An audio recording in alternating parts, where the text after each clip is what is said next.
सहनाववतु सहनौ भुनक्तु सह वीर्यङ्करवावहै तेजस्विनावधीतमस्तु मा विद्विषावहै। ॐ शान्ति शान्ति शान्तिः।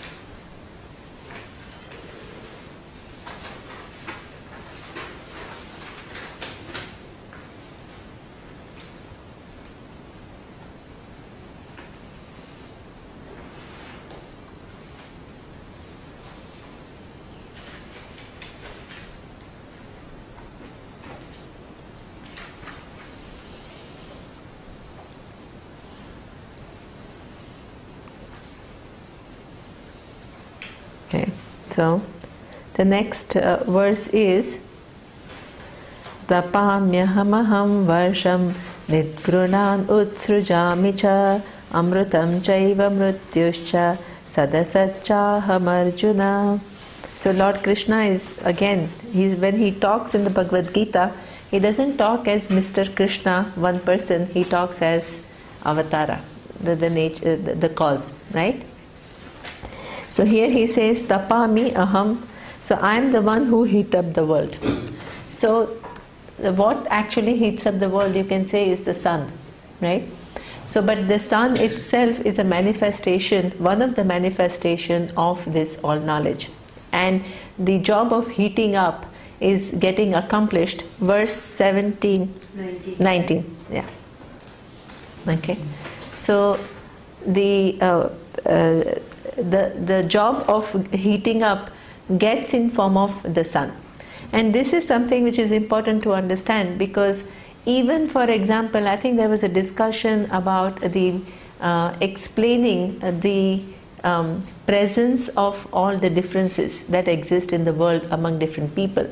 And there we use what we say karma theory, right? We talk about what makes you a unique person with your own parentage, and that is because of your own karma, right? So somebody can argue and somebody can say that, but I can also explain the same phenomena through genetics.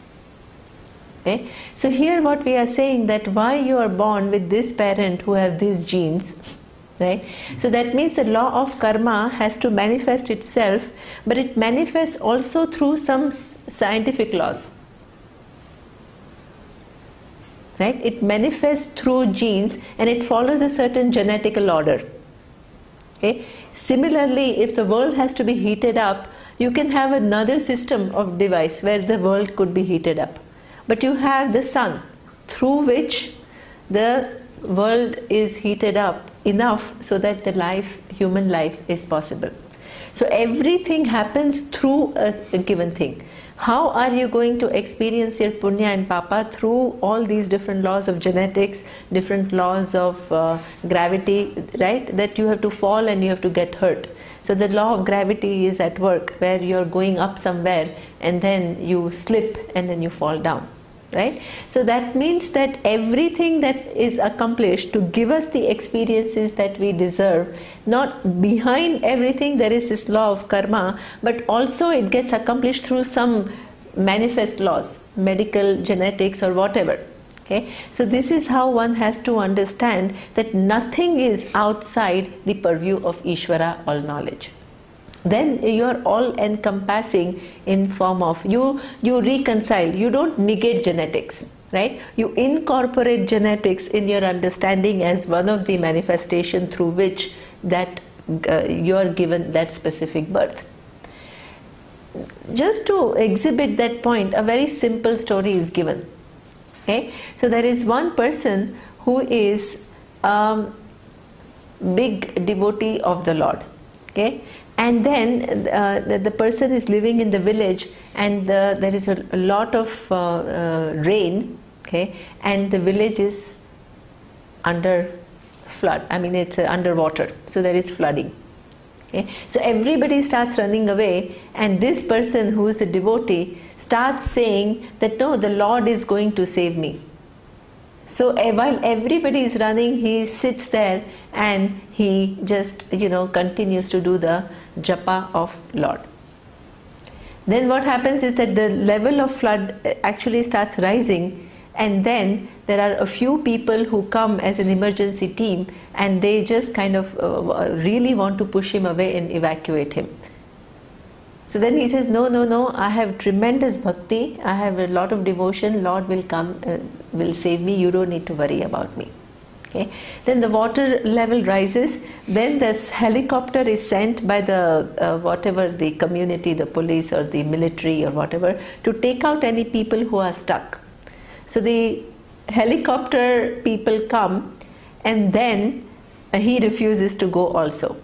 Then what happens? Everything is submerged in the water, and then the person dies. This is just a simple story, right? Now the person goes to heaven and tells that, hey Lord, I have been so devoted to you, everybody survived, they all ran away. They had no Shraddha in you, they all ran away and they all survived. But I am the one who died. So why did that happen? So the Lord said, I came to you for your help all the time. You refused to recognize me. Okay? I came as a few people to take you when the water levels were low, and you refused to go. I give you a second chance where a few people last minute came and they wanted to take you away, you refused to go. Then you didn't listen to them, then I came in form of the helicopter, right, to take you away, and you even refused that. Right? So that means all these different opportunities that arise in your life, they're all coming as the order. It's directly coming from Ishvara. Don't think that this is just a transactional world and then Ishvara is somebody else and who will come in some, we have these images, he'll appear as the Narayana and he will take you and things like that, right? So these are the images that we make, and this is not really. Ishvara manifests in form of different people and the experiences they give you, okay? Different opportunities that come in your way. Many times it happens, that you feel that people say that you are really in trouble and something happens, something clicks and everything starts clearing up for you. When you're desperate, somebody comes. Okay? And this is why I keep on telling people, many times people come to us and they say that, I give so much in a given relationship and I hardly get anything back. So they are very dissatisfied and they are frustrated. Okay? And of course you can talk to the person and you can tell the person what you think, and I'm not discarding that. But let's say even though the other person doesn't see the value in changing and the person continues to be what the person is, okay, the very fact that you are giving, right, will produce punya. The help may not come directly from that person, but it may come from some totally unknown source at the time that you need it. Okay? So therefore, any good action never gets wasted. That is something which is important to understand, because that means every time that you can stretch a little bit more, okay, whether that other person appreciates it or not, it is never not registered in the law of karma. Okay, so yesterday I was joking that Arun has earned a lot of punya, right? Whether he expects or not, whether he does it or not, the way we were treated and the kind of things that were done for us, obviously and it's not that he's looking for it, or whether he's looking for it or not is inconsequential. Nobody has to do it. Any situation in which you use your free will to extend yourself doesn't get unrewarded. It's not that he was rewarded directly, right? We just told him thank you, but hundreds of people may be telling him thank you. That is inconsequential as far as he is concerned. He may like it, but but it's of course not in the same proportion of what we received and what we gave back. Okay, but that will come in so many other different situations that you just in a transactional world, if you want to be equal with everyone, it is not possible. With some situation, in some situation, like with reference to your parents, you receive so much more than what you can give back. Okay. The unconditional love, in general case, I mean there can be exceptions who have abusive childhood or whatever, right? But in general case, how much you receive, it's just incredible in proportion to what you can give back.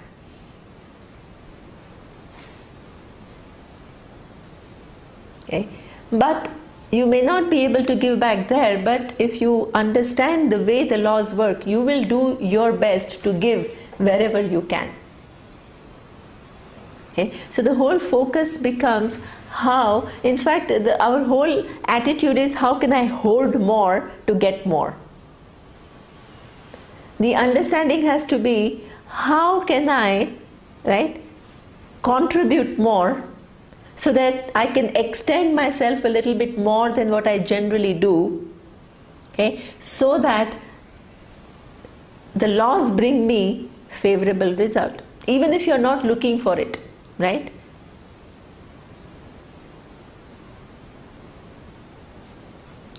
But favorable result, everybody is looking for it. Nobody is not looking for it. Everybody is trying to avoid conflict. Everybody is trying to avoid disharmony. Everybody is trying to hopefully grow as a human being. Everybody is interested in that. Nobody is not interested in that. Okay. So whatever you are interested, if you have given enough in the world, there is a response you get back. Okay. So there is one more thing, and this is where tapami aham, Surya gave the example, how much the sun gives away of itself, right, to create the energy that we need to survive. The earth, we have zero awareness of the earth and our responsibility towards it. We treat it so badly, and it still keeps on giving. Okay, so that is, I'm so much of a recipient in form of, the sun is not just one star somewhere and just my life doesn't go not recognizing the contribution. And not only the contribution, but that is a representation of all knowledge. Okay?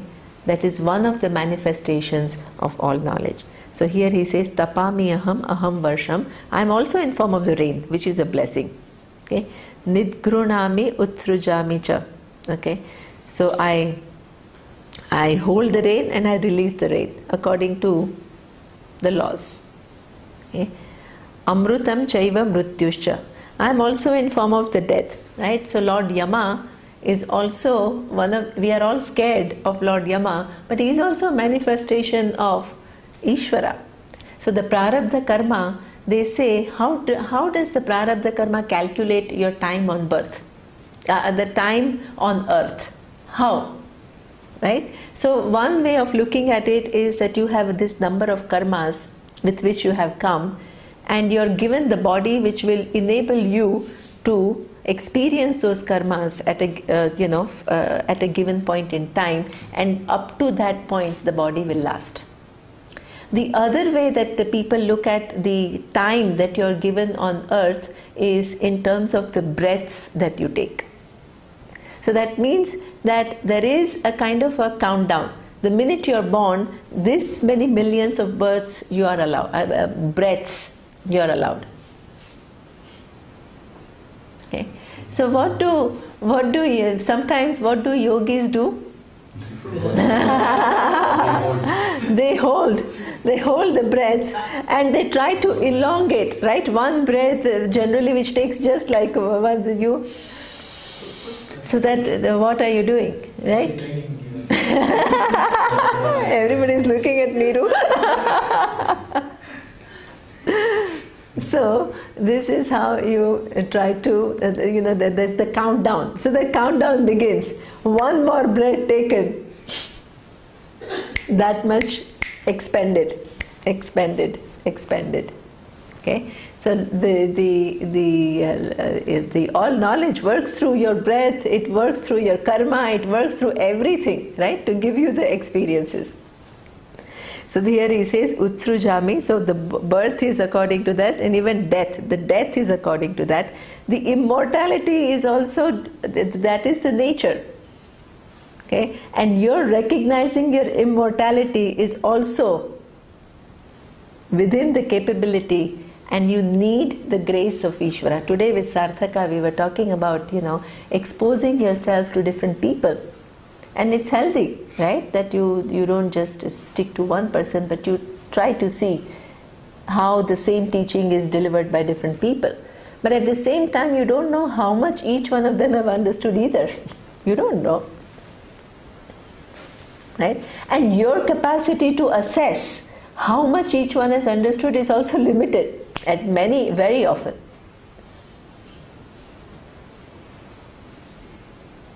So how do you do it? Okay. You want immortality and you need somebody to show you that you are immortal.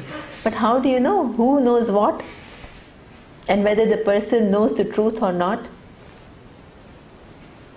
Or whether a person can lead you to see that fact? You don't know. Okay. So that means you can only use your buddhi up to the point that you can. No, at no point in time you cease to use that faculty that is given to you. But at the same time you need help, because you may be limited by your own framework where you need to get out of it, and for which you need grace. Grace in the sense grace is earned, as you were saying. You pray. You ask for that very specific prayer. Every day you can pray and you can say, I am interested in the truth. Oh Lord, take me to the truth. Our prayer, Asatoma Sadgamaya, Tamasoma Jyotirgamaya, Mrityorma Amrutam Gamaya. This prayer is there. In the structure, you can just pray and you can say, take me to the truth. Fine, it is good. But there are verses. There is a whole shloka devoted to that. People understand you need help. Okay. Oh Lord, Asatoma, I am in midst of Asat, relative. Take me to the absolute, Sadgamaya. Tamaso, from the darkness of ignorance, darkness of suffering, take me to the light, light of knowledge, light of clarity. Okay, Tamasoma, all my tendencies are, at times not at all conducive. Okay, sometimes we are lazy, sometimes we are so busy with our own world, sometimes we are so caught up in our day-to-day trying to solve these small issues, right? That just doesn't make us available to think through major things. So that tendency that I have to stay where I am, okay, I have to push myself to go a little. Tamasoma Jyotirgamaya. Okay, and that is a prayer. So you ask for it. You ask for that clarity, you ask for that immortality. And you make your necessary efforts. Both. Okay. So then you will be led to Amrutam, because that is the nature of you and that is also the nature of Ishvara. Okay. One thing we have to very clearly understand, right? Many people say that, oh my God, now that I have come to Vedanta, I understand that Ishvara, the all knowledge, is also mithya. It depends upon Brahman. So it seems to me that I am bigger than Ishvara. Because I am that Brahman, Satyam, Jnanam, Anantam, right? And Ishvara is what? All knowledge and all capacity. Okay?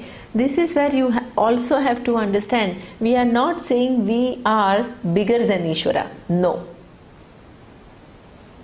What we are saying is, the essential nature of Ishvara is Satyam, Jnanam, Anantam, Brahma. And that also happens to be my nature. You are not bigger than Ishvara.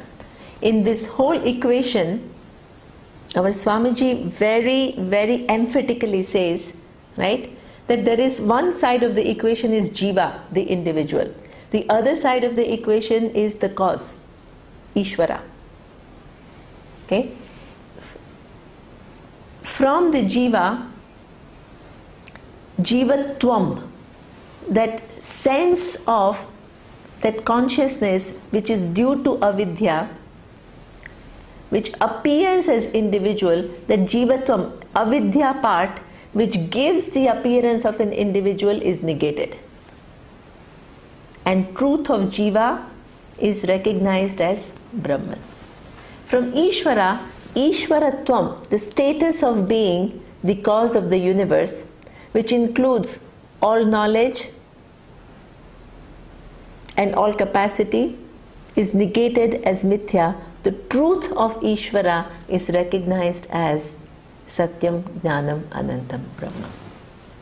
Okay? So there is what we call Bhagatyaga Lakshana. You give up one part and you retain one part. So that retaining is where there is a total identity. And at the empirical level, Jivatvam will remain and Ishvaratvam will remain. And at that point, there is a difference. There is one individual, there is the other one total. Since this crystal has been lying, I'm going to use some Vedantic terms. I have a lot of time now, so I can do a little bit of playing around. Okay? So, but not just playing around, showing you certain things which are very much part of learning Vedanta, right? So now, there are two terms which are very commonly used in Vedanta, which is Upadhi and Upahita. Upadhi is defined as, generally, in colloquial language, I don't know if you know Upadhi, Ashu Upadhi Avipadi, right? So that means we use it in the sense of what is this big worry or trouble, or, that is how we use the word Upadhi, right? But in the Sanskrit language, it is used technically. It is used as that, Upadhi is that which as though takes on the attribute of something else. Okay? And Upahita is that which as though lends its attribute to something else. Okay? So, you have to demonstrate what it means. It doesn't really take on, it as though takes on. And the other one as though gives. Okay? In this case, let us say you have this crystal and I am putting this cloth behind it. What is the color that you think crystal has? It's colorless. No, but just by perception. Red. Right? So that means this appears as red. As Puran says that this is colorless. Right? So that means then why is it appearing red? The red cloth being Exactly. So that means in this example, right, the red cloth is the Upadhi which as though lends its attribute to crystal, as a result of which crystal appears red. And crystal is Upahita which as though takes on the attribute of a cloth. Nothing has really happened. The crystal has never become red. Crystal is always clear. And the cloth has not really given his attribute, or crystal has never taken it. But there is the perception. Okay. Then we say Jiva and Ishvara have a different upadhi. But Upahita is what? Chaitanya. Satyam, Jnanam, Anantam, Brahma. Okay. Satyam, Jnanam, Anantam has never become Sarvajna, all knowledge or all capacity. Neither it has become one little individual, but because of two different upadhis, right? One is the upadhi of the total, the other is the upadhi of the individual.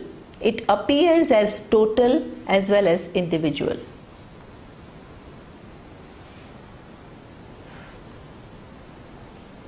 So on one attribute-less reality, totality is projected, and within totality, individuality is projected. Both are upadhi. Now, the only difference between the crystal and cloth example and Brahman and Ishvara and Jiva, there is one difference. In this case, both crystal and cloth enjoy the same order of reality, which are both empirically true. Crystal is one object, cloth is another object. In case of Brahman and Ishvara and Jiva, are there two entities called Jiva? It's not like, okay, now the crystal appears as red and then I put something else, this yellow, and then the crystal appears yellow. Right? So there are three things here. One is the red cloth, the other one is the yellow cloth, and the third is the crystal. All belonging to the same order of reality. In that case, what is the relationship? Satyam and Mithya. Okay? All existence, consciousness and limitlessness is the only reality. Okay? All knowledge has a dependent reality, that all knowledge is the total. Okay? And you, the individual, is one of the manifestations of the total. Okay? But the Upahita always remains totally free from it. So, this is the way of understanding that Ishvaratvam entirely depends upon Brahman, which is totally free from the attribute of all knowledge. But you can say the same thing. Marisa, you were saying that what is Ishvara, what is Brahman, what is the relationship? You can say all this and you would be right. One. Okay? Both the individual, Jiva, and Ishvara have Ishvara as the individual, as the total, have the truth in one reality. You can say that. You can also say all that is here is Ishvara, because no form is separate from the total. And the truth of that Ishvara is Satyam, Jnanam, Anantam, Brahma. You can say that all knowledge, when it is in a potential form, we give it a name Maya, and when it manifests, you call it Ishvara. But both Maya and Ishvara depend upon Brahman for its existence. We are all saying the same thing in different languages. Or you can say Ishvara is both manifest and unmanifest. So Ishvara is all knowledge, is manifest, you give it the name Ishvara, and unmanifest you give name Maya. So it should not confuse you that, oh, why in this case you said one thing and in the other case you said anything else. If one understands, you can use different languages to convey exactly the same thing. And your test of understanding is, even when it is put differently, you can figure it out. And this is exactly what all these different Upanishads, they all say exactly the same thing, but they put it differently, right? To make sure that your buddhi is able to see and understand it clearly. Otherwise, we always have superficial understanding of a thing. So that means if it is put differently, I said, yeah, but there it was said that, so why are you saying that now? So one is not able to, that means one has not totally understood what is being said. And the very process of putting it differently is meant to give one the clarity. Okay, so that immortality is also is the nature of Ishvara.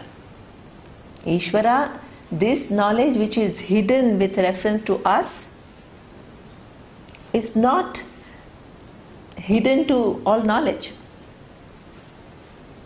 They say Veda itself, I am Yajurveda, I am Samaveda. Veda itself is the knowledge that is contained in the Veda, is part of that all knowledge. And the subject matter of Veda is what? Also that Ishvara. So Ishvara is using the Veda to reveal itself to you.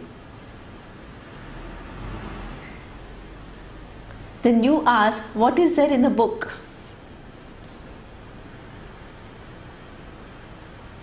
Because you don't understand that Sarvajñatvam is not going to come dropping down and give you one kind of an Upadesha. It uses the Veda to give you this knowledge. It uses the teacher to give you this knowledge. It's like a man who's sitting and waiting for some form to come and help oneself, where actually it is coming to him through many different ways. Okay, so this is what he says, immortality also I am, amrutam chaiva mrityuscha satcha aham Arjuna. I am the cause and I am the effect. At every level, every cause and effect is me, and I am the uncaused cause. Okay.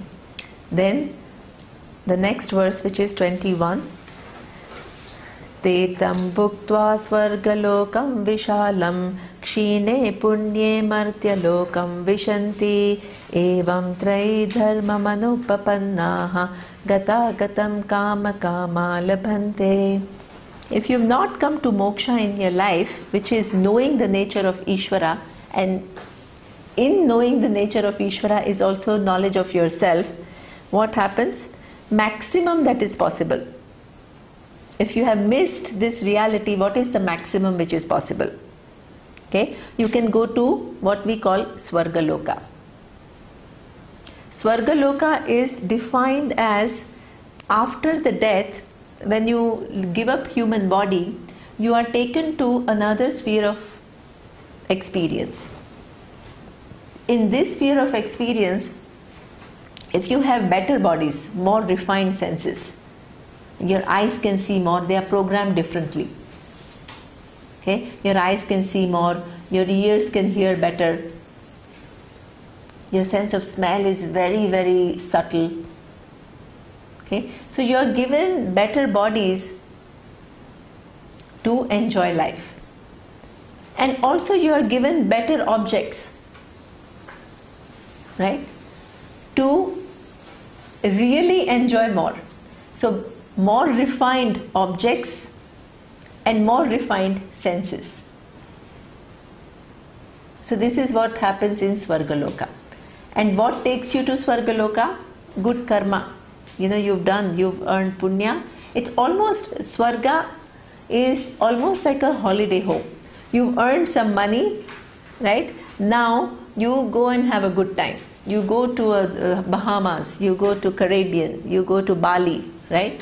And you have a great time. It is there you are spending money, there you are spending your punya, right? And you can stay there for a length of time. What is the difference that is envisaged between what we consider heaven and the heaven which is generally the others consider? Okay, as I had said last time, we don't take heaven to be eternal because we consider it to be one place in the universe. So the place itself is limited, it is at a given time and given place. Okay? And what brings you to that heaven is also your own punya, a given finite number. Once all those punyas are exhausted, and there are gradations, okay? Not that when you have done a good karma, right, you have just helped your neighbor with something when he was falling down is one karma. You have started one hospital. Both are punyas. But the magnitude is different. The level of number of people that you have touched in your life is different. So the result is going to be more. But the result is also going to be relative to what you have. Because if you have little, but if you can share, sometimes it is so touching. You go to a rural India and these people have basically nothing, okay? But they consider your coming to their home is like, oh, they feel genuinely very happy that they are able to serve you, and they do it with such a good heart.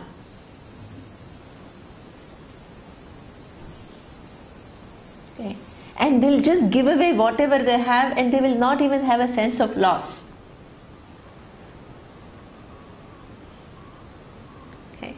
So that means that what that person has given is just maybe one meal, but from the standpoint of what he has, it's a huge thing. Okay. So the laws of karma takes into account all these different variables. It's not like a kind of some dumb machine which is programmed effectively.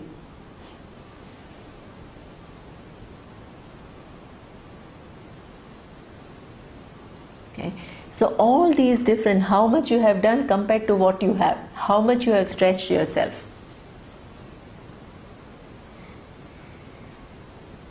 With what intention you have stretched yourself. All that is taken into account to give you different punya, which makes you eligible for different levels of heaven. Yesterday, Neeru was saying that even within Mahindra there are different levels of resort, right? The zest is a kind of the most basic, then there is one more, then there is one more. Heaven is exactly the same, 7 up. Depending upon your punya, you have different levels of bodies and different levels of experience, because punya is not one thing which is just absolute punya and one is absolute papa. So regardless of thousands of people you have helped or one person you have helped, you get the same result. No. Okay. But the fact is, no matter how much it is finite in number. And then he says that having enjoyed Swarga Lokam, Kshine Punye, when the punyas are gone, Martya Lokam Vishanti. You come back here. Evam trayi dharma anupapanna gata gatam kama kama labhante. So they keep on coming and going. Okay, desirous of different ends. What are the 3 ends? If you're not somebody who's looking for knowing the nature of Ishvara and knowing the nature of I, you are falling within the normal pursuits of Artha, Dharma and Kama. So even though Dharma is very desirable, it is basically a different end from moksha. Okay? It is like even if you are following Dharma, it is a golden shackle. Golden shackle in the sense it will give you more pleasurable experiences. But it still will make you, connect you to pleasurable places and better bodies and all of that. but that is not seen as an end for Jiva, because you still remain one entity in the vast universe. Okay. You said Swargalokam is a better body, another better body. Mm-hmm. Right? Mm. It's not a body. No, she said it's a You get better bodies. And then you And said you like get- it comes back down. Yeah, you come back to earth. It's like when you die, then you have some punya, right?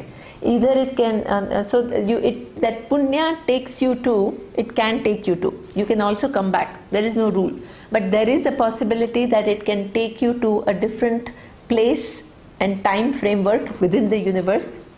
It will give you different physical body, different form. What we have said, physical body goes Other than away. Earth. Yeah. Other than the there earth. is another place Yes. other than Earth, Yes. which is called as Heaven. Yeah, Swarga. Yes. Okay. And one thing you can ask, that if you are given, see, the Shastra also talks about the fact that Manushya Janma is something which is very rare and one of the best Janmas. You can ask this question, that if in Swargaloka you have better bodies and better enjoyment, and in Manushya Janma you have suffering and challenges, why Manushya Janma is considered much better than Swargaloka? Why? Okay. The reason is you are mostly a bhokta there. You are just, it's like when you go on a vacation, you just expend. So there your punya, predominantly your punya takes you there. It gives you favorable situations. It lasts till that given punya, not all your punya, only some. Okay? Because as a jiva, you have infinite number of punya and papa. Everything you cannot exhaust. So only given punya you exhaust, and then you have to come back. So if Okay. there is more papa, does it mean it goes to hell? Yeah, then you go to Naraka. Absolutely. So there is. Yeah, we have both. Swarga Yeah, and Naraka. yeah, we have both Swarga and Naraka. But for us, the only difference is that they are considered to be a different, the place at a different time. In the sense that within the universe, it is limited in nature. Your punya or papa take you there, and you remain there not forever, not eternally, only for a particular given time.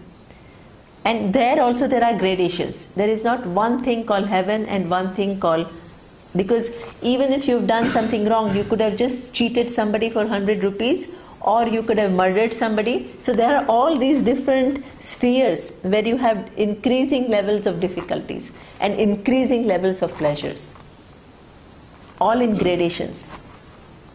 So this is all after death, After death. right? But many people believe, or it can also be said, that both Swargaloka and Narakaloka is right here. See, that is people's. Depending on the kind of situation you're born in or the body you have. For that we use a different word. We don't use Naraka and Swarga. We use it as in Prithvi Loka, you come with a prarabdha karma. And your prarabdha karma is in form of punya and papa. So according to So- Vedanta, it's very clear. This is Prithvi Loka, Narakaloka, There are Swargaloka. there are other lokas. Yeah, So yeah. it's not as if you can say everything is here. No. So That is heaven and hell is all here. no. I mean that many people say, but that's not what Shastra talks about. Shastra Yeah, says, no, that's what I no, want to no, no, no. So in that case, all the punyas and papas are taken care and neutralized, right? In Swargalokam and Narakalokam. No. As I had said, that all your punya and papa cannot be exhausted at any given point in time. You, as cycles of birth and cycles of creation, okay, you have infinite punya and papa. You can never exhaust. Let's say you have gained 1 million punya here, right now. Okay, now out of this 1 million punya, just a very hypothetical example, right? That about 15,000 punya join with your maybe past punya of maybe 10 or 15,000. So this 30,000 punya, according to the order, will take you to one place. Because not only the present, also you have the sanchita karma account. So everything at the time of the death goes back into sanchita karma. And that has infinite numbers of punya and papa. So out of that, a few will join together and will give you that experience. So what you are using is a very small subset, even if you go to Swarga or Naraka. So again, if you go by logic, everything taken off from infinite means infinite. Sorry? Everything taken off from infinite means infinite. Exactly. So that means the only way to get out of it is by knowledge. There is no way to expend all your punya or papa. Exactly. If you continue as a human being and you want to exhaust, it's impossible. So the only way to get out of this framework is through knowing my real nature. That I am not an individual which is subject to punya and papa. I am that Parabrahman. That is the only way to get out of it. And this is why when we talk about Sthula Sharira, the physical body, Sukshma Sharira, which is a subtle body, and then we say causal body.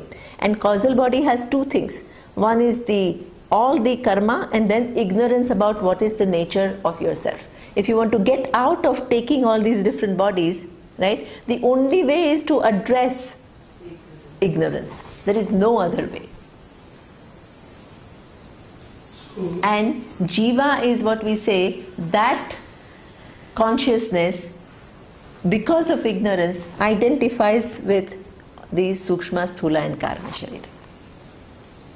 Physically, you can never exhaust it because you have just too many. So according to, I mean, you were always saying there is no heaven, right? When did I say there is no heaven? Heaven is a place. Whether I'm interested in going there, right, is another issue. Will it solve my fundamental problem? This is what he is saying. You can go to heaven. Many people choose to go to heaven, but they'll come back again. So it's a kind of a temporary solution, it's a temporary good time, right? So that means that we are not saying there is no heaven. I had never said there is no heaven. The dharma can include doing good, but also for here and for hereafter. That is all within dharma pursuit. But dharma pursuit will not solve your problem fundamentally, because you will remain. Okay? Even though it will give you pleasurable experience for a certain finite period of time. So Shastra is saying that after death, let's say we do have a choice. We don't have a choice. It's the order which takes care. Order takes care whether you go to Swarga Yeah. or come back. Absolutely. And there's no choice. If I go to Swarga Loka and I have to come back, but I have no choice, I'm dead. Yeah. But if it depends upon how you have lived your life. If at any given point in time, right, there is a difference between everybody else and the person who has understood what I'm really looking for.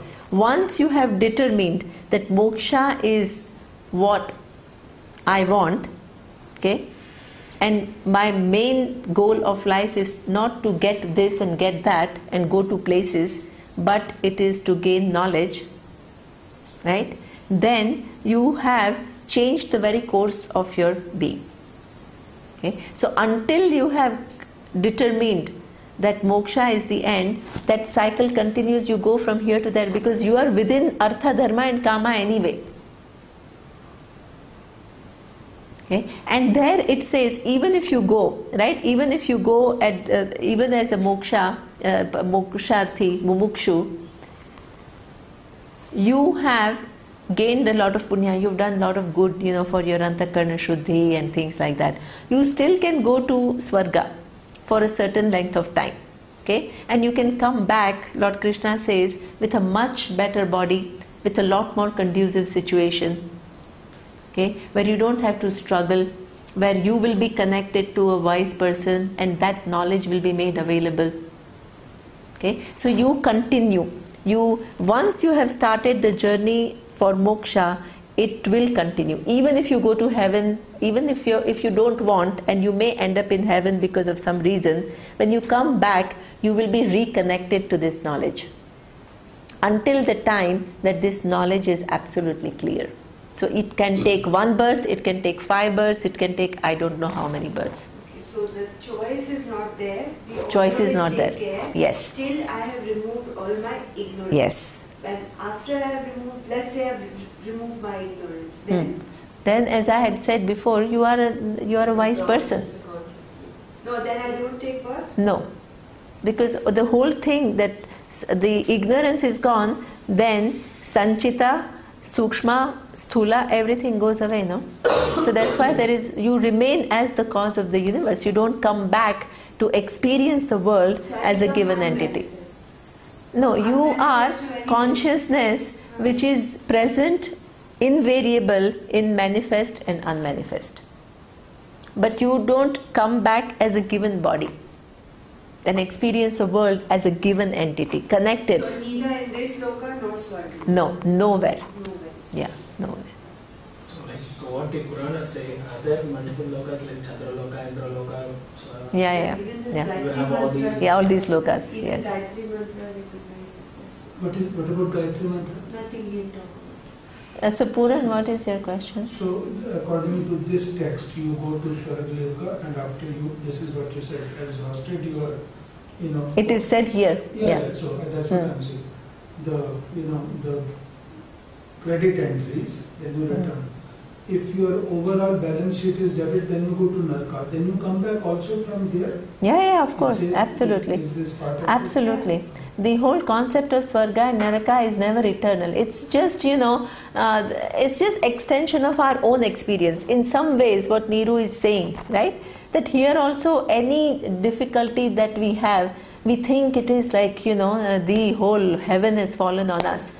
But it lasts for a specific length of time, right? There is no such thing called just that doomed to all the difficulties, or doomed or just endowed with all it is all relative. Okay, so both Swarga and Naraka are obviously all relative, and also the gradation within Swarga and Naraka are all relative. And in fact, what basis do we have to think that in this vast universe with multiple galaxies, we are the only ones who are alive? That is presumptuous to think like that. Okay, so it talks about, and who is going to be where is according to the order. What is that order? Order, law of karma. It actually really makes sense. It seems very complex, but it's actually very logical. Logical not in that sense. You can't prove it, but it is very plausible. So from a human sense, we think human beings are the best of the lot, but we really don't know. There could be other beings which are much, much knowledgeable and good, right? We don't know. From a human mind, we think So that was what I think I answered. Did I answer that or not? Not exactly. Okay. The way I answered it is that according to the Shastra, even though there are spheres of experience where you can have much better bodies, right, and much finer objects to enjoy, right, which is what we call all these higher level births, human birth is considered to be invaluable. Because in all these other births, you are predominantly a bhokta. You are the enjoyer. Whereas in the human birth, you are both the karta and bhokta. You have a free will. And you can use your free will to gain the highest, which is limitless. That possibility is not generally available to other lokas where you are mostly, predominantly a bhokta. It is like within this earth, the possibility of knowledge is not available to animals and to insects and all of that, but to a human being it is available. Human being or equivalent. The equivalent is very important, because equivalent means not that they have the same human form. It means that you are endowed with free will which has then which has a self-judgment that I am useless, I am limited, I am this, I am that, okay, and which can look into the universe and discover the real nature of I, through which you get out of the whole cycle. And what you gain is the highest possible, what you gain is the limitless. Compared to limitless, that given body which is little better than human body, okay, and given experiences which are little better than human experiences are inconsequential.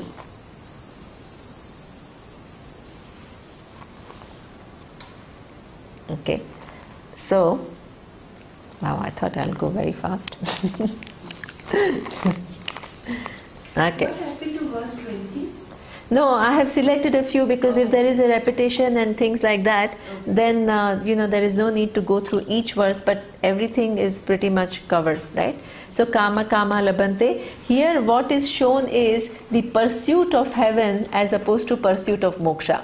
Okay? For most of the religion, the ultimate pursuit is that of heaven. For us it is not. It is pursuit of moksha, and moksha is not about going somewhere in the future, experiencing the world in a given way. It is really solving the mystery of who you are and discovering how you are limitless. Okay, it's very different. So anybody who makes a statement that all religions lead to the same goal or are saying the same thing, it's not true. They will not think, for them moksha doesn't exist in the way that we understand of here and now and discovering your nature as limitless. Nobody will accept it. This is where I say the danger of starting from a given point. It sounds very nice that, oh, we are all saying the same thing, we all lead to this, everything leads to the same goal. All that sounds very nice, but there is no basis. No scientist starts by saying everybody is right. No scientist.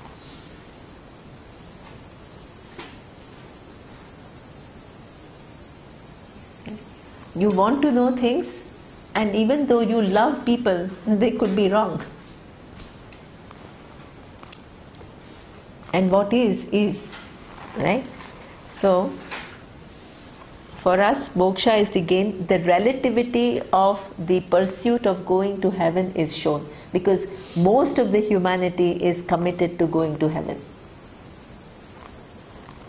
Okay. So then he contrasts verse 22. Ananyas chintayanto mam ye jana paryupasate tesham nityabhiyuktanam yogakshemam vahamyaham. So now he is contrasting the people who are within artha, dharma and kama, for which the highest possibility is heaven, right? Two people who are looking for moksha. Okay. So the people who have started the pursuit of asking one more question, what is the nature of Ishvara? What is the nature of I? And in the process of discovering that I am not separate from Ishvara, okay, Jana Tesham, for them, Nityabhiyuktanam Yogakshemam Vahamyaham. Okay, so I take care of yoga, and kshema is what we have seen. Yoga is to get what I don't have, and protecting is, the kshema is protecting what I already have. Okay, so this is where they say that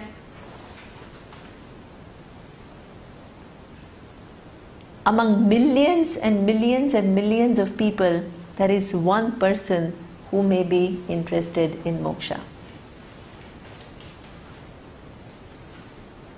Okay, but to come to the point of moksha, the person has really looked into the nature of things and identified what is the solution.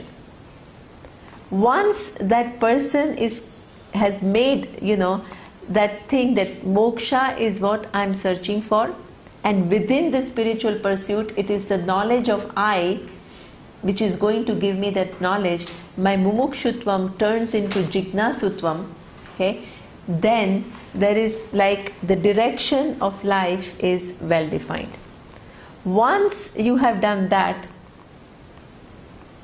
okay, you listen to, what do you do in order to gain that knowledge? You listen to Shastra, because you know that my normal means will not give me that knowledge.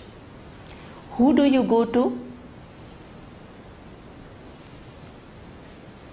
Shrotriya and Brahmanistha.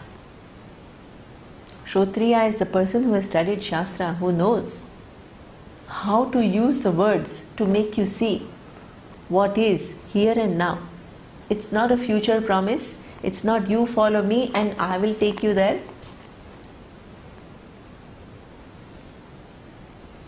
Okay. The teacher has a role to show you your own limitlessness, which is already accomplished. It's an already accomplished fact. The teacher uses the words to make you give up each of your notions, each of your framework, so that you can see this fact about yourself. Okay. So that is what we call Kshotriya, and that who is established in Brahman. What does it mean? The person, how do you know who somebody is Brahman Nishtha or not? Kshotriya, you can tell whether the person has studied Shastra or is just speaking something. Most likely you can tell. How do you know if the person is Brahmanishta or not? The only guide that you have is the clarity that the person has. The extent of clarity the person has, the extent to which the words carry certain weight. You can be saying you are Brahman very superficially, sitting and just saying it as a lecture, or you can be using the words to make you say, right now, here, is. How can you miss it? Right now, there is all knowledge at play. How can you miss it?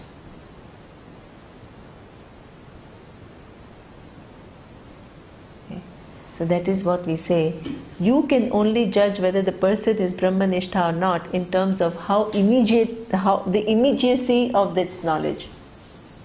It's not like some big complicated theory about Brahman. No.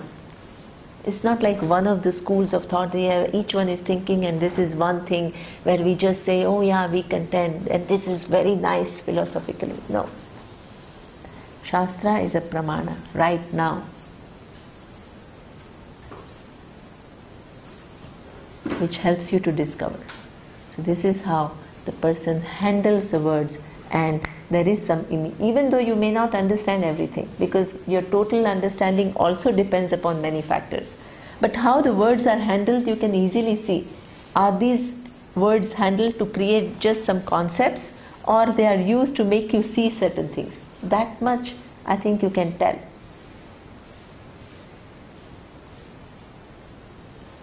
Okay. So this is what we say, Kshotriya and Brahmanistha, and three kind of processes happen. When I listen to Shastra, there is what we call, am I going to extend 1 hour and 53 minutes? Well, we are very generous people, you can take up to 3 hours. It's after all we are dealing with infinite. Exactly. So why 3 hours? That's true. Okay. The whole process of knowing is what we call Shravanam, Mananam and Nididhyasanam. Last one is? Nididhyasanam. Okay. Shravanam generally people say is listening to Shastra. Okay. But here again it is used in a slightly more technical way. Whenever I am listening or whenever I am looking into the text, okay, there is some intended meaning that is conveyed by the text. Okay. So, ascertaining what is the intended meaning of the text is this whole process of what we call Shravanam. Okay. this afternoon Nirav showed me, which is very true. I mean, what he showed me was fantastic, which is, I think you can talk about it, Nirav, in the evening. You can just show people the framework. It's nice. It's true. It's very accurate. Right? It's very accurate. The Shravanam, in that he will talk about it, that there is a definition of Astika and Nastika. Okay? Astika are who?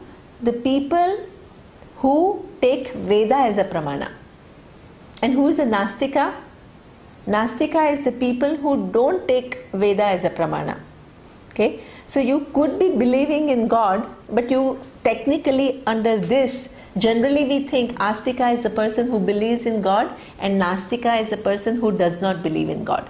But that is not the technical. I am very happy that the person said that, because he is right. Right? This is the technical meaning of who is Astika and who is Nastika.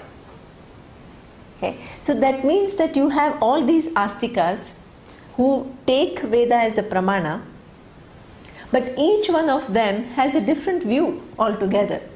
So that you have different schools of philosophy. You have Nyayayika, you have Vaisheshika, you have Sankhya, you have Yoga, you have Vishishta Advaita, and then you have Advaita. Okay? All of them are looking at this book, and all of them are saying this is what it says. How are you going to determine who is right and who is not right? Okay? So you have these three rules: Anadhigatattvam, Abadhitattvam, and Phalavat Arthabodhakatvam. You have to use some criteria to assess who is more right and who is not more right. It has to give me the knowledge which otherwise I cannot arrive at. It cannot be contradicted by reasoning, and it has to be of some use to me. And then there is a huge Mimamsa. Mimamsa is analysis.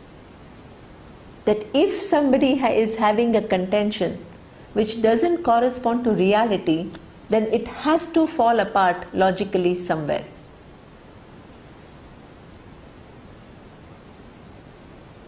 Okay? So your commitment is not, oh, I love this person, so therefore I am committed to this person. No. You dispassionately look into the Shastra, and whatever cannot be contradicted remains unshakable truth. And this is exactly, it was amazing. This Dustin, I was asking him what brought him to Vedanta. And he said he read a paper by a scientist. A book, right? And in that he kind of examines each of these great philosophers. Correct me if I'm wrong, or you can talk about it at night, right? Let me just, right? So he talks about all these different philosophies that exist with reference to the nature of consciousness and the nature of reality. Okay? And he examines each one of them, and he shows logical fallacies in each of them.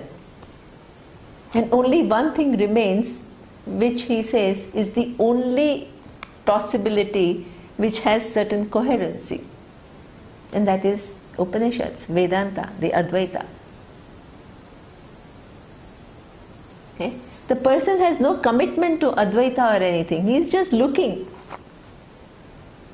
and he is seeing that if there is truth, it cannot be logically dismissed.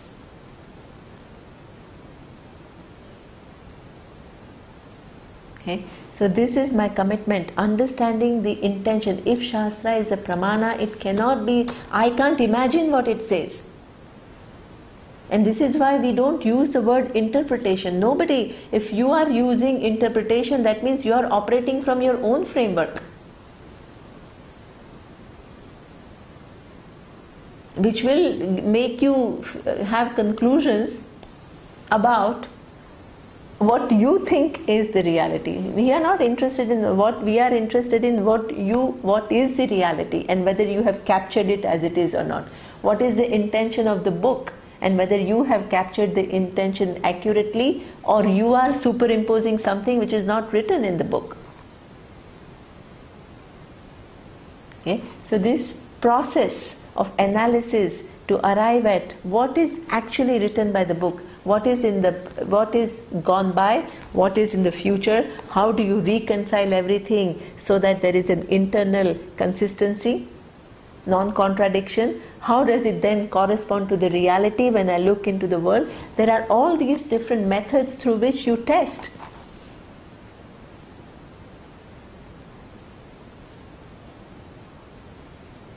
Right?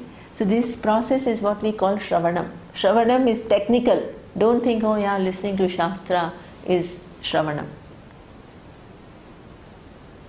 Then, having understood what is the intention of the Shastra, I know clearly Shastra wants to convey that I am Brahman, which is non-separate from, which is also the truth of Ishvara. But I have understood what Shastra wants to convey, but I may not understand it. Right? So I may have my personal doubts with reference to how is this reality. It is not totally clear to me. So removing each doubt that I have at every level is what we call Mananam.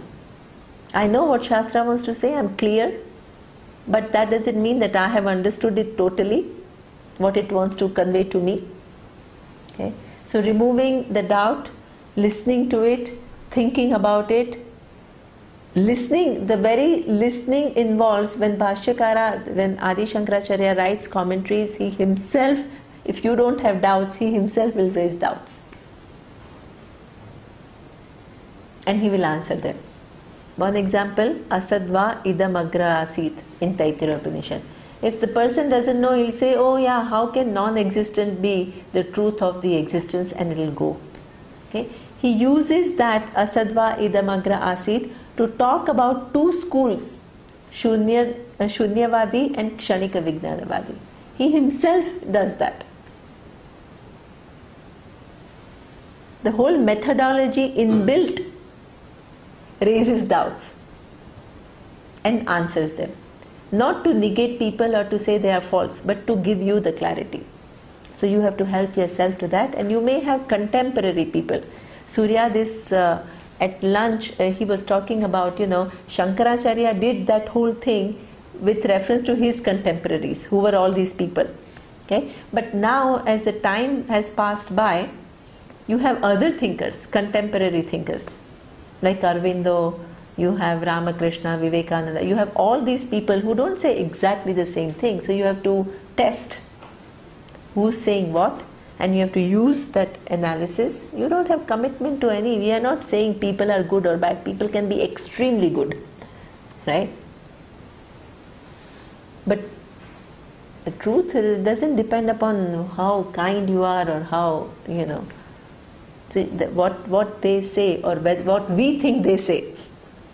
Right? What they said we don't know. What we think they say has to be tested against the same process of reasoning and reconciling and seeing whether there is contradiction or not. Okay? So that whole process is what we call Mananam, which we do when the teacher is talking about not only those people, but they also take into consideration the contemporary thinkers. But the danger in that is that the minute we start doing that, people take it as, oh, this person is against that person. Oh, you don't like this person. It's not a question of liking or not liking. We don't even know what that person was. Where is the question of liking or not liking that person? Okay? We are only looking at ideas and examining whether that person said or not, also we don't know. Just examining whether these ideas hold the ground or not. That's all we are doing. That's the job of a teacher. You have to do it. This is how clarity emerges. Okay? But people take it as criticism. People project. Many times people are angry when their pet ideas are destroyed and their pet persons to whom they have commitment are their ideas as you understand are negated. But that's the job of a teacher. Okay? That process is called mananam, and nididhyasanam is there is this whole emotional being that we have. Okay? And that will, many people said, oh, I'm beginning to understand Vedanta, but I still feel useless. I still feel, highly, whatever, confined or angry or jealous, or I just cannot get over. So there is this whole work which needs to be done, and also assimilate this meaning so that it becomes me. There is no gap between what I understand and how I act. Okay? That whole process of assimilating, so I operate, there is no bridge. So that whole process is what we call nididhyasana. Okay? So that is ananya chintayanto mam ye jana paryupasate, okay, tesham nityabhiyuktanam yoga kshemam vahamyaham. So I am the one who will take care of them, the people who are doing all three, Shravana, Manana, Nididhyasanam. There is one point in Bhagavad Gita where Arjuna asked Lord Krishna this question, that what happens if I leave this world? Person of Arjuna's intellect, very smart, very versatile, he had a doubt. He said, my God, this knowledge is too big. What if I die without understanding it totally? What happens to me? Lord Krishna answers by saying that maybe you will go to some other place, right, because of punya. You will have good life there. You will come back, but you will come back with an advantage. The advantage can be manifold. Either Shuchi Nam Shrimatam Gehe Yoga Bhrashto Abhijayate. Okay? Shuchi Nam means Shrimatam. Shrimatam is somebody who is comfortable. They don't have to struggle. Okay? If you are struggling just to survive, all your effort is going to go in struggle. Just acquiring basic minimum to live. Okay? But if the comforts have come as a result of lot of cheating. Somebody was talking about some minister who's like very corrupt, right? You're born in that person's home, you have all the good you have car, you have big houses, you have everything.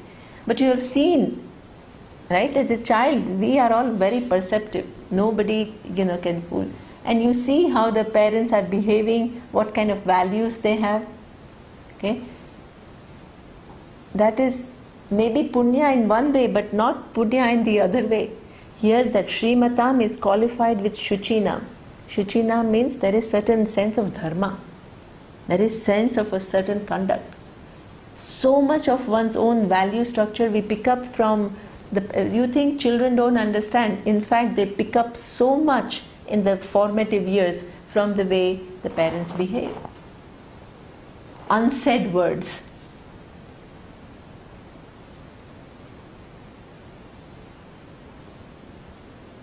Behaviors, subtle, everything we pick up, we actually just absorb, and that becomes a value system.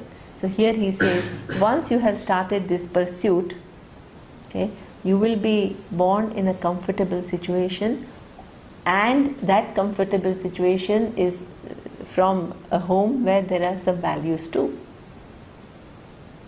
And then you will be reconnected, re-given this opportunity. Somewhere something will click. Either it can be a paperback. We had all different stories of how we are connected to Vedanta. The means can be very different, but you will be connected. He says, Athava yogi nameva gruhe bhavati dhimatam. You are born in a family where there is already Vedanta. The parents know something about it. Okay? That is a huge advantage. Okay? So where you are connected is not, you don't decide, the law takes over. Okay? But this is what he's saying, once you have started this process, yoga and kshema, okay, every situation will take you forward, and you again have to use your free will to move forward. You have to help yourself too. You are connected, but you then say, no, I'm too busy, I don't have time. Then it's a lost opportunity. Okay? Until the pursuit is over, you are given several opportunities, okay? But you have to collapse those opportunities and move forward. So that yoga kshema, Ishvara can help you in form of possibilities, presenting possibilities in front of you. Okay? So that he takes care. Okay. Okay. Now, what is the time? It's too late now. 1 hour 15 minutes. It's already 1 hour 15 minutes. Okay. I think next couple, can I do, or it's too late? Or people are tired? Well, they can't say they are. I know she's okay. Is fine. You do. I think we can continue. I can just continue. I'll be the next few verse. We can continue for satsang also. Okay. Yepyanya devata bhakta yajante shraddhayanvita tepi mameva kaunteya yajantya vidipurvakam. Okay. So now what we have seen up to now is he says that there are also others who propitiate or to pray to other devatas. So who are these other devatas? We've already talked about heaven, right? So in the heaven, we'll see in Taittiriya in the morning also. Okay? In the heaven also there are entities who we call devatas. Okay? So, and we do that. Okay? We do that. We all have. This in the time of Vedic times, you pray to the sun, you pray to the Agni Devata, Varuna Devata. Okay? So now that you can have, there is certain truth, right? There are different places, there are different laws, and there are presiding deities. Okay? Now, either your understanding is that they are just manifestation of all knowledge. It's a given standpoint at which I look at all knowledge. So even if I am praying to the sun, actually what I am doing is praying to Ishvara, which is all knowledge, which is manifesting in form of sun, which performs a given function with reference to my life. Okay? Or you may not have the awareness at all of all knowledge. You just look at the sun as sun deity and you pray to them. Pray to the sun. You pray to Indra. You pray to Varuna. You create a deity and you pray to that deity, thinking that that deity is the thing. So that is a possibility. Right? Many people ask, so that I am only, I'm connected, only Ganesha, only Devi, each one, and they may or may not have the understanding that this deity is just one way of looking into the all knowledge. They may not have that knowledge at all. So what happens to them? Okay. So here he says, Anya Devata Yajante Shraddhayanvita. That let us say they don't understand that everything that is here, even those deities, those devatas which are higher than you, it is, they are also entities. It's like you have a boss, right? So that boss, with reference to you, he is much bigger because he has certain powers over you. But that boss has another bigger boss. It's just a relative boss. Okay? So similarly, all these different devatas that are there in this universe who have more powers, it's like the king or the politician or whatever, who has more powers compared to you. And you depend upon them for many things. Okay? These are other entities in the universe upon which they govern a certain principle. There is a very nice story in Bhagavatam, I think, that there was this Lord Krishna did something which displeased Indra. So he gives a lot of rain to this earth, right? Everybody is now so scared that Indra is afraid. What did Lord Krishna do? He holds Govardhan, right, in one thing, and he protects everyone. What is the moral of the story? That Indra thinks that the all power belongs to Indra, but there is a bigger power which is all knowledge, because Lord Krishna represents all knowledge, which is all pervasive. Okay, it's a much bigger power. Then Indra recognizes that, and Indra kind of, comes down, and it's a representation to show that yes, there is a hierarchy. There are entities who are more in power compared to you, okay, and you can propitiate them with a lot of Shraddha, okay, but tepi mameva kaunteya, even if you do to them, right, without recognizing that they are nothing but manifestation of all knowledge, ultimately it goes where?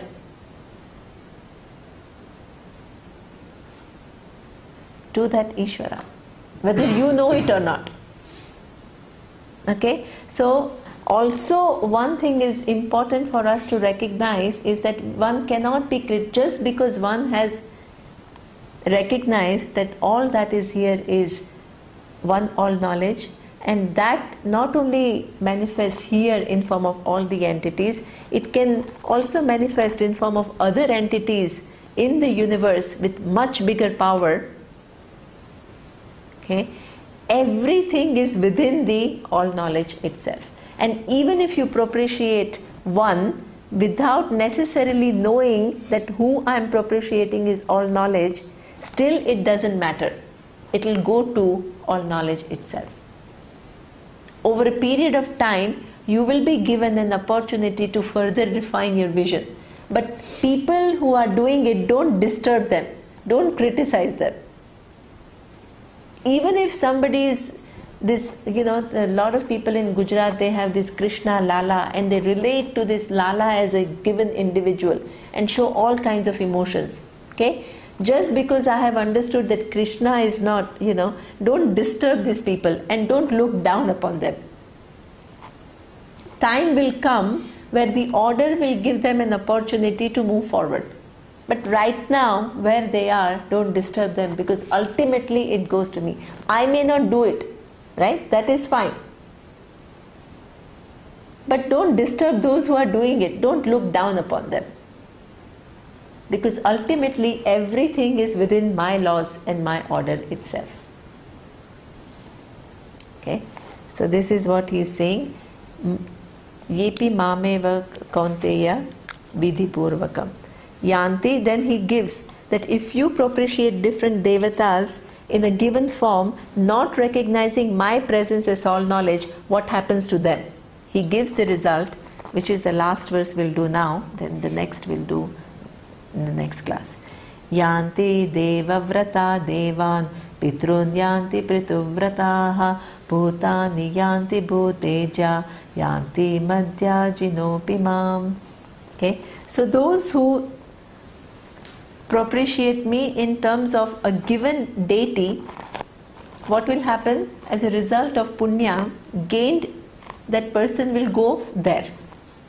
Okay, yanti, they go to devavrata, the people who do vrata with reference to given entity, they go there. They go to given heaven, given experience. Wow, it's like Lord is saying, now stop. Okay, so they go there. Then those who worship Pitrus, the ancestors, world where you become what they call a medium. Okay, when you say you are a medium, what does it mean? That you are receiving some messages from people who have passed away. There are some spirits, and you become the medium for those spirits to communicate. And they think that it is something wonderful. This is highly tamasic. right? Who are these people who are hanging around? They are not supposed to be communicating with us, right? And you take all kinds of messages and take them as some wisdom messages, and you start to kind of, give advice to people or to do things for people. This is considered highly tamasic according to our vision. You are not supposed to be contacting spirits and talking to them and things like that. No. Okay, it's not spiritual. Okay, so that means who you do, what you do, that is very reflective of how much you understand. So bhutani jati bhuteja, and then yanti madhya jinopimam, those who worship me as all knowledge, right? And I can still use any of the forms.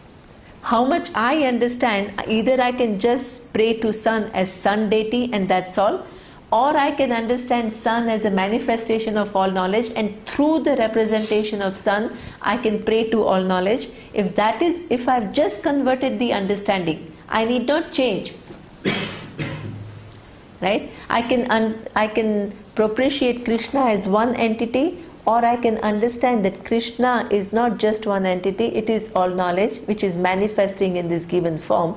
I can still pray to Krishna, but my understanding has changed, right? And then I want to know the real nature of Krishna, I will be revealed that real nature of Krishna. So that means bhakti at any given level will be compensated appropriately. And you are in no position to say, you can, of course, the ultimate is the possibility of knowing the Ishvara as it is. But those who are confined to that level, okay, and if they are not ready for the next, let them be, because the order will take them forward one day as a result of their punya. So don't disturb them. There is an order there too. Ultimately, it is all within the scope of Sarvajñatvam, Sarvajña Ishvara, who compensates everyone according to what they do, what their understanding is, what effort they make. Okay? So the next we will see in the next class. Om Purnamadav Purnamidam Purnat Purnamudachyate Purnasya Purnamadaya Purnamevavashishyate. Om Shanti Shanti Shanti. Om Shri